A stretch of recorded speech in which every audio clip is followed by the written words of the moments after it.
Bajo las órdenes que firmo hoy, también designaremos a los cárteles como organizaciones terroristas extranjeras.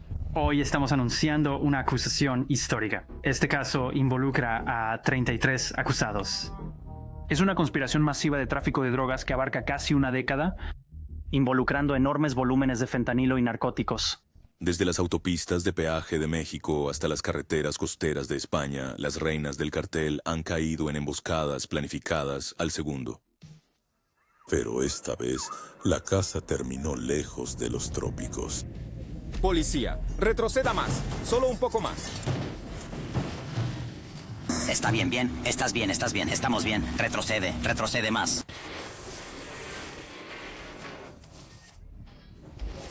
En el corazón de Chicago, el FBI lanzó un golpe que conmocionó al inframundo, capturando a una reina del narco, incautando más de $200 millones en drogas y descubriendo 10 toneladas de armas. El arma no resultó robada. Continuamos probando muchas de las cosas que estábamos localizando. En este punto, ella va a ir a la cárcel por la posesión de heroína, el UCW, que es el porte ilegal de un arma. Lo que sucedió dentro de esa redada no solo terminó con un imperio, cambió la forma en que el mundo caza a la realeza del cartel. Operativo en la autopista contra Doña Leti.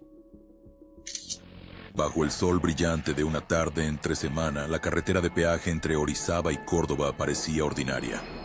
Tráfico constante, camiones de larga distancia zumbando y de vez en cuando una patrulla policial descansando a la sombra de un carril de incorporación. Nadie que mirara habría adivinado lo que estaba a punto de suceder.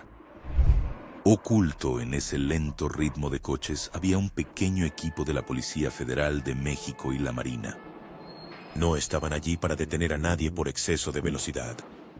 Estaban esperando un coche, una mujer. Su nombre era Leticia Rodríguez Lara, pero en las calles era conocida como Doña Leti o simplemente La 40. Durante meses, su nombre había resonado en Cancún y Playa del Carmen. Cada vez que se desataban disparos cerca de un club o hotel, su nombre aparecía en los informes. Había convertido la resplandeciente Riviera Maya, un lugar que los turistas conocían por sus playas y cócteles, en un campo de batalla. Los comandantes que planificaban esta misión sabían que ella rara vez salía de su base en Quintana Roo. Por eso la querían en la carretera, lejos de sus guardaespaldas, lejos de las multitudes, lejos del ruido. La carretera sería la trampa. No era solo cualquier objetivo. Años antes, Leticia había llevado una placa. Ella sirvió en la antigua Policía Judicial Federal persiguiendo criminales antes de decidir convertirse en uno. Paso a paso, cruzó al otro lado, construyendo su propia red, primero como un enlace intermedio, luego como jefa. Trabajó con traficantes más grandes, aprendió las rutas, los códigos, los hábitos de las patrullas. Sabía cómo se movía el sistema porque una vez había estado dentro de él. Cuando finalmente se separó para dirigir su propio grupo, se llevó ese conocimiento y lo usó para controlar el mercado de drogas a nivel de calle en Cancún. Ese trasfondo la hizo tanto poderosa como peligrosa. Para el verano de 2017, los investigadores habían seguido su rastro el tiempo suficiente. Creían que se movía entre casas de seguridad y puntos de almacenamiento utilizando carreteras que atraviesan el centro de México. Si la atrapaban allí, podrían evitar un tiroteo en la ciudad. Así que esperaron a que tomara la carretera de peaje Orizaba-Córdoba. Ese tramo atraviesa colinas onduladas, salpicadas de gasolineras y áreas de descanso. En los mapas es solo otra línea de asfalto, pero para los oficiales ese día era el terreno de caza perfecto. Era miércoles 9 de agosto. En algún lugar cerca de la marca de 135 millas, registrado oficialmente como kilómetro 217.6, el convoy avistó su coche. Agentes federales en vehículos sin distintivos se colocaron detrás, manteniendo distancia, pero sin perderla de vista. Las unidades marcadas estaban posicionadas más adelante, esperando la señal. Lo llamaban una caja, y eso era exactamente lo que era. Cerrar los carriles, atrapar al objetivo, mantener a todos a salvo. Cuando la unidad líder dio el visto bueno, todo sucedió rápido. Coches patrulla llegaron desde ambos lados, luces parpadeando. Las puertas se abrieron de golpe, armas apuntadas hacia abajo. Los oficiales se movieron como una cuña, un equipo controlando al conductor, otro despejando el asiento del pasajero. En menos de un minuto, todo había terminado, sin choque, sin persecución, sin disparos. Cada registro que siguió tuvo que ser según el manual. Comenzaron con las personas, luego el coche. En el maletero y debajo de los asientos encontraron lo que buscaban: paquetes de metanfetamina y armas de fuego de grado militar. En México, algunas armas están reservadas estrictamente para las Fuerzas Armadas. Los civiles atrapados con ellas enfrentan severas penas. La presencia de esas armas junto con la metanfetamina empaquetada no fue un accidente. Mostraba la intención de mover el producto, no solo de usarlo. 2 cargos claros en una sola parada: transporte de drogas y armas restringidas. Para los fiscales, eso era oro. Y para todos los que estaban mirando, destruyó un mito. Los grandes jefes no siempre están rodeados de flotas de camiones blindados. A veces viajan ligeros, llevando su poder en un coche pequeño cargado con suficiente evidencia para derribarlos. Cuando le pidieron identificación, la mujer no se resistió. Era Leticia Rodríguez Lara. Otra persona en el coche fue detenida también. Ambos fueron entregados a las autoridades federales en Puebla, donde los fiscales ya habían abierto un expediente bajo la Unidad Especializada contra Delitos de Salud. En pocas horas, un juez de control revisó el arresto, lo declaró legal y ordenó la detención preventiva. Eso significaba que ella permanecería tras las rejas mientras se desarrollaba el caso. Los investigadores tenían 4 meses para concluir su trabajo. La noticia se difundió rápidamente en Cancún. Al atardecer, funcionarios estatales estaban en televisión anunciando más patrullajes en los 11 municipios de Quintana Roo. Fuerzas conjuntas de oficiales estatales, municipales y federales fueron desplegadas en carreteras clave, aeropuertos y zonas turísticas. El mensaje era simple: el jefe se ha ido, pero la ciudad no caerá en el caos. Sabían cuán frágiles podían ser esos momentos. Eliminar a un líder y el vacío invita a la venganza. Pero responde lo suficientemente rápido y puedes mantener la línea. Esas primeras horas después de un arresto lo deciden todo: paz o venganza. La redada al amanecer en la Princesa de Tláhuac. En las horas tranquilas del 11 de marzo de 2019, la Ciudad de México aún estaba medio dormida cuando comenzó una operación. No hubo sirenas, ni luces intermitentes, ni advertencias. Un convoy de agentes federales de la oficina del fiscal general, respaldado por la Marina Mexicana, avanzó por calles oscuras con un plan basado en el silencio. Exactamente al mismo tiempo, 8 equipos atacaron 8 direcciones diferentes repartidas entre la capital y el cercano Estado de México. Cada equipo tenía la misma orden: capturar a los objetivos con vida, reunir cada pieza de evidencia y terminar antes de que la ciudad despertara.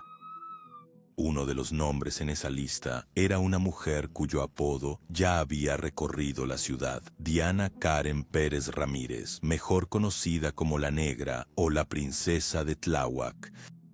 No era solo otra sospechosa. Su padre era Felipe de Jesús Pérez Luna, conocido como el Ojos, el hombre que una vez dirigió el cartel de Tláhuac. Cuando la Marina lo mató en un tiroteo en 2017, las calles del sur de la Ciudad de México ardieron. Autobuses fueron incendiados. Bloqueos de carreteras aparecieron de la nada. Durante unas horas, parecía que la capital misma se había quebrado. Y cuando el humo se disipó, su equipo, familia, amigos y lugartenientes intentaron mantener el negocio vivo. Para principios de marzo de 2019, Los investigadores habían estado cerrando el círculo. Ya habían atrapado a su hermano, Luis Felipe, apodado El Felipillo. Ese arresto dejó una cosa clara: iban por el resto. Una semana después, antes del primer indicio de luz solar, agentes de civil y apoyo de la Marina se movilizaron. El enfoque estaba en Tláhuac, barrios densos, calles estrechas y casas lo suficientemente cercanas como para que un grito de advertencia pudiera saltar de un tejado a otro. Por eso el momento importaba tanto. Al atacar los 8 lugares a la vez, nadie podría alertar a los demás. En un solo movimiento atraparon a Diana Karen, su hermana Samantha y a un hombre conocido solo como Mauricio J. Los informes dicen que no se disparó ni un solo tiro. Los agentes siguieron sus listas de verificación, documentaron cada habitación, fotografiaron las pruebas y las embolsaron cuidadosamente para el tribunal. Cuando expusieron lo que habían encontrado, contó una historia clara: autos, dinero en efectivo, armas de fuego, radios, teléfonos, drogas empaquetadas, una báscula digital. Cada artículo tenía su lugar en el rompecabezas. Las pequeñas bolsas mostraban ventas, la balanza apuntaba a distribución, los radios y teléfonos probaban coordinación, el dinero en efectivo mostraba ganancias y las armas vinculaban la operación con la violencia. Así es como los fiscales construyen un caso sólido. No con un hallazgo espectacular, sino con una colección de piezas ordinarias que encajan perfectamente. Para entender por qué este arresto importaba, tienes que imaginar de qué se trataba realmente la red de Tláhuac. No eran aviones de carga gigantes ni toneladas de cocaína escondidas en cajas de fruta. Era local. El negocio cotidiano a nivel de calle que México llama narcomenudeo. Esa palabra, literalmente, significa ventas pequeñas de drogas y es el corazón de la mayoría de los carteles urbanos. Se trata de esquinas, casas y paradas de taxis. Se trata de extorsionar a los comerciantes locales y tomar una parte de los conductores de autobuses solo para dejarlos pasar. Después de que el Ojos fue asesinado y la mayoría de sus lugartenientes masculinos terminaron muertos o en la cárcel, el nombre de Diana Karen comenzó a aparecer en los informes locales con más frecuencia. Ella no estaba moviendo toneladas de cocaína al extranjero. Ella estaba manejando el mercado callejero diario, recolectando pagos, gestionando vendedores y manteniendo el flujo de dinero. Por eso, la operación del 11 de marzo no apuntó a un almacén. Apuntó a casas. Esa mañana, los agentes federales de la oficina del fiscal general y la Marina habían hecho todo correctamente. La tenían bajo custodia, su hermana detenida y una larga mesa de pruebas lista para el tribunal. Pero el sistema legal avanzaba lentamente. Pasaron semanas y la investigación se prolongó. En algún punto de ese proceso, el caso se aflojó. Fue liberada mientras el expediente permanecía abierto, libre, mientras los fiscales trabajaban para fortalecer lo que tenían. Esa liberación no significó que la historia hubiera terminado, significó que el reloj comenzó de nuevo. Las mismas calles que fueron allanadas en 2019 empezaron a aparecer de nuevo en los informes hasta el final de ese año. Las mismas casas, los mismos nombres, el mismo patrón. Parecía que el negocio simplemente había vuelto a la normalidad y la policía lo sabía. Así que el 17 de mayo de 2020, 14 meses después de esa primera redada, al amanecer, los oficiales regresaron a Tláhuac. Esta vez no fueron las unidades federales, fue la propia fuerza policial de la Ciudad de México trabajando junto con la Fiscalía de la ciudad. Su objetivo era una vez más la misma mujer que había quedado libre el año anterior. El expediente decía que había vuelto a su antiguo papel, organizando ventas locales con la ayuda de un hombre identificado como Carlos Alejandro, mejor conocido como el Cindy. La operación comenzó antes del amanecer en Colonia del Mar, uno de los barrios que ya se había convertido en un nombre familiar en los informes policiales. Los oficiales se movieron silenciosamente, bloquearon la calle y entraron a la propiedad con una nueva orden judicial. Al amanecer, había terminado. 2 sospechosos estaban bajo custodia, Diana Karen Pérez Ramírez y El Cindy. Las autoridades dijeron que él se encargaba de la distribución y la aplicación violenta para ella. Esa mañana, el equipo siguió la misma rutina de antes, cuidadosa, lenta y precisa. Fotografiaron cada habitación, sellaron las pruebas y enumeraron cada artículo a mano. El inventario contaba la misma clase de historia que el primero. Pequeñas bolsas de drogas, dinero en efectivo, radios, una báscula digital y una pistola restringida para uso militar. Pero esta vez también notaron un extracto refinado de cannabis conocido como wax. En pocos días, un juez revisó el expediente. Ambos sospechosos fueron formalmente procesados para juicio. Los cargos incluían la intención de vender narcóticos y posesión de un arma de fuego de uso restringido. El juez ordenó la detención preventiva mientras continuaba la investigación. Ella fue al Centro Femenil de Readaptación Social Santa Marta, Acatitla, y él fue enviado al Reclusorio Sur. La ventana de investigación se fijó en 2 meses, tiempo suficiente para que los fiscales terminaran de construir su caso. Para los observadores legales, esos fallos significaban 2 cosas. Primero, la evidencia era lo suficientemente fuerte como para mantener a ambos sospechosos mientras se desarrollaba el expediente. Segundo, la forma en que la policía manejó los registros debidamente autorizados y documentados había pasado la primera prueba del tribunal. Después de los arrestos de mayo de 2020, la pandemia ralentizó todo, pero el proceso aún avanzó. El juez extendió el periodo de investigación, pero el fallo no cambió.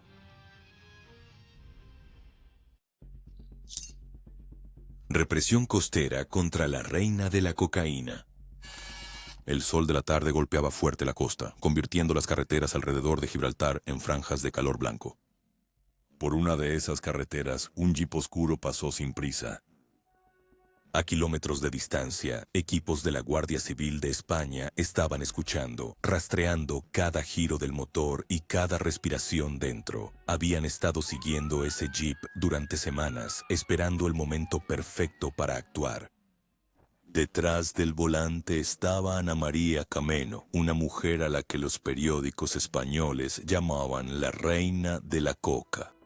A finales de 2014, los investigadores creían que había reconstruido su red después de que un caso anterior se desmoronara. Dijeron que una vez más estaba moviendo cerca de 100 kilogramos de cocaína por España en coche. La Guardia Civil no quería una persecución ni un tiroteo. Querían un arresto limpio que se mantuviera en el tribunal. Así que construyeron su plan en torno al silencio. Poner un micrófono en el jeep. Seguir desde Madrid hasta la costa sur, esperar hasta que las drogas, el dinero y la pistola estuvieran al alcance al mismo tiempo. Había comenzado meses antes cerca de Madrid. El 31 de julio, uno de sus asociados había sido detenido en Valdemorillo conduciendo un Mercedes rojo con un compartimento oculto lleno de cocaína, casi 19 kilogramos, alrededor de 42 libras. Esa única parada lo cambió todo. El hombre pertenecía a su círculo y la forma en que el coche estaba construido les dijo a los investigadores que estaban tratando con profesionales. Desde ese día, cada vehículo a su alrededor se convirtió en un sospechoso en movimiento. Un coche destacó, un Jeep Cherokee negro estacionado cerca de Majadahonda, un tranquilo pueblo al oeste de Madrid. Los técnicos se deslizaron adentro y colocaron micrófonos encubiertos. Esos pequeños micrófonos se convirtieron en oro. La gente habla libremente en un coche, incluso los criminales. Bromean, planean, confían en el acero y el vidrio que los rodea. Las grabaciones dieron a los investigadores voces, respiraciones y palabras clave. Camino hablaba de manera diferente allí, menos cautelosa, más natural. A través de ese jeep aprendieron a dónde iría después. La línea de la Concepción, la ciudad portuaria situada al otro lado de la bahía de Gibraltar. A finales de septiembre, las piezas se encajaban. Camino y su pareja se habían instalado en un apartamento en el complejo Las Lomas del Rey de la Línea. El jeep estaba estacionado justo afuera. Los equipos de vigilancia observaban cómo los visitantes iban y venían, llevando bolsas que parecían pesadas. Los investigadores decidieron que este era el momento. Atacarían ambos objetivos a la vez, el apartamento y el jeep. Se movieron la noche del 25 de septiembre. Dentro del dormitorio principal del apartamento, los oficiales abrieron 2 maletas y se quedaron paralizados. Dentro había 49 ladrillos de cocaína envueltos herméticamente que pesaban casi 45 kilogramos, alrededor de 99 libras. En la misma mesa había una pistola con silenciador, 28 teléfonos móviles, una balanza digital de precisión y una prensa hidráulica pesada con moldes de metal. Esa prensa era la herramienta que los traficantes usaban para reformar el polvo de cocaína suelto en ladrillos uniformes para su transporte. Casi al mismo tiempo, otro equipo abrió el panel trasero del jeep estacionado afuera. Oculto dentro estaba lo que la policía española llama una caleta. Un compartimento secreto construido directamente en la carrocería del vehículo. Dentro de ese espacio encontraron 41 ladrillos más que pesaban casi 38 kilogramos, alrededor de 84 libras. El coche se había convertido en una bóveda rodante. Cuando juntaron las incautaciones tenían más de 83 kilogramos, aproximadamente 183 libras de cocaína, una pistola con silenciador, 28 teléfonos, dinero en efectivo y todas las herramientas del oficio. Cuando registraron a Camino, encontraron 8.700 euros en efectivo escondidos bajo su ropa. Cuando el caso llegó a los tribunales, se desarrolló con la misma claridad que la redada en sí. Camino no habló. Se mantuvo en silencio durante las preguntas, dejando que sus abogados hablaran, pero no necesitaba decir nada.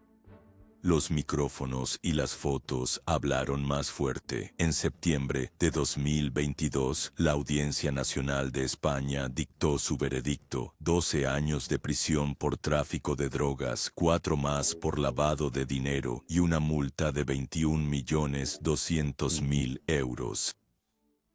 El tribunal desestimó el cargo independiente de armas. Las leyes de armas de España son estrictas sobre la prueba de posesión. Camino apeló, pero en abril de 2024, el Tribunal Supremo de España confirmó todo. 16 años en total, multa confirmada. Los jueces la llamaron la directora de una red estructurada y señalaron su estilo de vida lujoso sin ingresos legales. Enumeraron los coches modificados con compartimentos ocultos, las empresas utilizadas para lavar dinero y los socios que la ayudaron a distribuir cocaína por todo el país. Lo que más los convenció fue la solidez de la cadena de pruebas. Las órdenes sincronizadas, las herramientas, las voces grabadas, las drogas y el dinero en efectivo que vinculaban cada parte. La línea no es solo otro pueblo costero. Se encuentra en uno de los corredores de contrabando más concurridos de Europa, justo enfrente de Gibraltar, donde se cruzan las rutas marítimas de África y el Atlántico. Un tiroteo allí podría haber sido un desastre: turistas, familias y camiones abarrotados en las mismas calles. La Guardia Civil lo sabía. Querían control, no caos. Así que montaron una operación que terminaría silenciosamente y mantendría al público fuera de peligro. Y funcionó. Al amanecer, todo había terminado. El jeep estaba vacío en un lote policial. El apartamento estaba sellado. El robo de 1 minuto de la señora Clara Elena Laborín Archuleta parecía en papel como una viuda ordinaria de Hermosillo. Pero en realidad ella era el silencioso latido de un cartel que se negó a morir con su esposo, Héctor El H. Beltrán Leiva. Los periódicos la llamaban La Señora, un nombre que tenía peso desde las playas de Acapulco hasta los desiertos de Sonora. Ella dirigía 2 mundos que rara vez se tocaban. Uno era brillante y ruidoso, los resorts y clubes nocturnos de Acapulco, donde su gente luchaba por el control de cada esquina que vendía drogas. El otro era silencioso y seco. Las calles tranquilas de Hermosillo. lejos del caos, donde podía planear en paz. Esa distancia la mantenía viva. Pero para finales del verano de 2016 le dio a la Policía Federal exactamente lo que necesitaban: terreno tranquilo y tiempo para actuar. Durante meses, los agentes en Guerrero habían estado cerrando el círculo, arrestando a jugadores pequeños, incautando teléfonos y rastreando llamadas. Cada arresto de bajo nivel revelaba algunos nombres más, algunas pistas más. El Centro de Inteligencia de México, conocido en ese entonces como CISEN, llenó los espacios en blanco. Los datos apuntaban al norte. No se escondía detrás de muros ni guardias armados. Vivía tranquilamente dentro de la cuadrícula de la ciudad de Hermosillo. Esa simplicidad se convirtió en el plan. El objetivo era capturarla antes del amanecer en una calle tranquila mientras la ciudad aún estaba medio dormida. Antes de que saliera el sol, los agentes ya estaban en posición. Los objetivos eran la señora y el hombre a su lado, Alan, el Cha, su mano de dinero, el que manejaba el efectivo, los libros y las transferencias. Cuando apareció su coche, los agentes no esperaron refuerzos. 2 vehículos se acercaron rápidamente, uno bloqueando el frente, otro cerrando por detrás. Los oficiales de civil se movieron primero, los uniformados siguieron. No hubo gritos, ni vidrios rotos, ni disparos.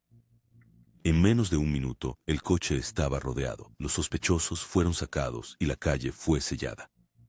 En la acera comenzaron el inventario: 2 kilogramos de cocaína, alrededor de 4,5 libras empaquetados y listos. Junto a ellas, armas de fuego de uso restringido, del tipo que los civiles no están autorizados a portar. Cada arma fue descargada, fotografiada, etiquetada y sellada. La cocaína fue registrada, etiquetada y colocada como evidencia antes del amanecer. Semanas antes, los agentes ya habían detenido a un empresario en el puerto con vínculos con el cartel y el Cha era el enlace entre ellos. Ahora ambos extremos de la cadena estaban bajo custodia, vinculados a la misma red. Para el desayuno, las estaciones de radio ya lo llamaban una de las mayores detenciones del año. Funcionarios federales dijeron que la señora había financiado las células responsables de gran parte de la violencia en Acapulco, pagando a sicarios, comprando armas y manteniendo vivo el imperio de su difunto esposo. No era solo una viuda. Ella era la que firmaba los cheques. Incluso el Departamento del Tesoro de los Estados Unidos la había notado años antes, congelando activos vinculados a su nombre. En Acapulco la reacción fue instantánea. Su arresto significaba que el dinero se detuvo. Las órdenes se silenciaron. Los grupos rivales se congelaron, inseguros de lo que sucedería a continuación. En cuestión de días, la señora fue trasladada al sur, a una prisión federal de mujeres en Morelos, del tipo construido para largas condenas y reclusas de alto riesgo. Para los investigadores, el verdadero premio no era la cocaína ni las armas. Eran los teléfonos. Contenían meses de mensajes, notas codificadas, listas de pagos y notas de voz que vinculaban nombres en Sonora con derramamiento de sangre en Acapulco. La gente en Sonora la recordaba de manera diferente. Contaban viejas historias de concursos de belleza en Sonora, un supuesto secuestro por rivales y cómo una vez la encontraron atada cerca de una universidad con una nota prendida a su vestido. Después de algo así aprendes a moverte en silencio, confiar en pocas personas y nunca bajar la guardia. La emboscada en el garaje de la Reina de Ronda. María del Mar Mellado Blanco era conocida como la Reina de Ronda. El apodo venía de sus raíces en la provincia de Málaga, cerca del pueblo de Ronda, donde era conocida por su encanto y confianza. Era la mujer que dirigía discretamente una de las rutas de cocaína más fiables de Madrid, una que se extendía desde Sudamérica hasta España y luego hacia toda Europa. Para el verano de 2022, la policía española afirmó que ella había construido un sistema limpio y estable que funcionaba como una máquina.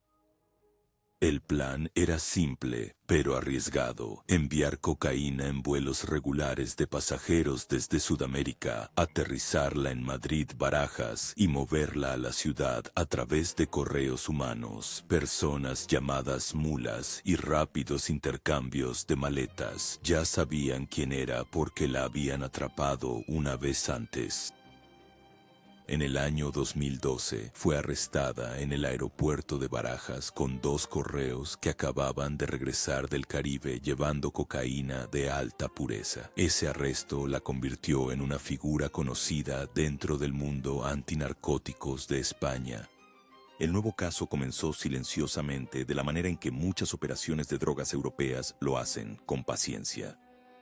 La Policía Nacional de España se unió con la Unidad Antinarcóticos de Colombia, DIRAN, para vigilar un nuevo envío que llegaba desde Sudamérica. El plan no era detenerlo en el aeropuerto. Querían esperar, seguir y atrapar la entrega. Ver a un mensajero con cocaína no es suficiente. Los fiscales necesitan probar quién la controla. Entonces los oficiales acordaron dejar que el avión aterrizara, dejar que la mensajera pasara por la aduana y luego seguirla hasta que se encontrara con la persona al mando. Antes de que el vuelo aterrizara, los agentes ya habían revisado la lista de pasajeros. Crearon lo que llaman perfiles, pequeñas listas de verificación de personas que coincidían con ciertos patrones de viaje como boletos de ida, estancias cortas o pagos en efectivo. Una mujer llamó la atención de inmediato. En cada punto de control parecía incómoda. Sus ojos se movían rápidamente. Sus respuestas eran cortas. El comportamiento nervioso no es prueba de un delito, pero es razón suficiente para observar más tiempo. A través de canales internacionales, los oficiales españoles revisaron su historial y encontraron varias entradas por tráfico de drogas en diferentes países de América Latina. Eso fue suficiente para apretar la vigilancia desde la puerta hasta la acera. Fuera del aeropuerto de Madrid-Barajas, tomó un taxi y se dirigió hacia el centro de la ciudad. Los coches de vigilancia la siguieron a distancia. Se registró en un pequeño hostal, nada lujoso, solo el tipo de lugar donde la gente se queda cuando no quiere ser notada. Dentro de la hora llegó un hombre. Se quedó brevemente, habló poco. Luego se fue. Los oficiales lo siguieron también. Condujo una corta distancia, estacionó y le envió un mensaje de texto con una dirección. Era una tranquila manzana residencial, el tipo de lugar donde nadie mira 2 veces a un extraño con una maleta. Después de aproximadamente 1 hora, el mensajero salió del hostal con su maleta y tomó otro taxi que se dirigió directamente a la nueva dirección. El equipo de vigilancia mantuvo una distancia prudente. En el garaje subterráneo debajo de ese complejo residencial todo se juntó. La mujer con la maleta llegó primero. El hombre del hostal la encontró allí. Y de pie cerca, ya conocida por los investigadores, estaba María del Mar Mellado Blanco, la reina de Ronda. Los oficiales esperaron solo unos segundos. El momento en que la maleta tocó el suelo y comenzó la entrega, se movieron. En un rápido movimiento, las 3 personas estaban en el suelo, la maleta estaba abierta y la cocaína era visible. Más tarde, el peso se confirmó en alrededor de 11 kilogramos, aproximadamente 24 libras de cocaína de alta calidad.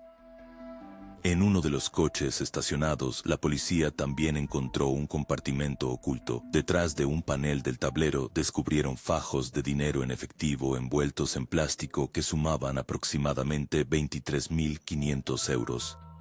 En los asientos y en los bolsillos encontraron 6 teléfonos móviles. Cada teléfono servía para un propósito diferente. Uno para proveedores, uno para mensajeros, uno para pagos y otros como respaldo.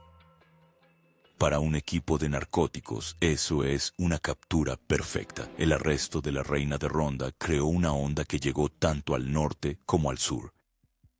En Madrid, las bandas rivales dudaban, sin saber si vendrían más arrestos. En Sudamérica, los proveedores tuvieron que encontrar nuevos compradores y nuevos transportistas. De vuelta en Ronda, la gente estaba conmocionada. Algunos la conocían solo como una mujer amable y a la moda que ayudaba a los vecinos y financiaba pequeños eventos. Otros admitieron que siempre habían sospechado algo más. La policía la describió como educada, pero inexpresiva durante el arresto, tranquila, de una manera que solo alguien acostumbrado a la presión puede estar. Los oficiales que registraron las pruebas dijeron que ella habló poco, pidió a su abogado y mantuvo la mirada en la maleta todo el tiempo. A la mañana siguiente, ella estaba camino a la detención preventiva. El dinero en efectivo y las drogas estaban en los casilleros de evidencia. Los teléfonos estaban con los técnicos forenses y el coche estaba en una grúa camino a la inspección.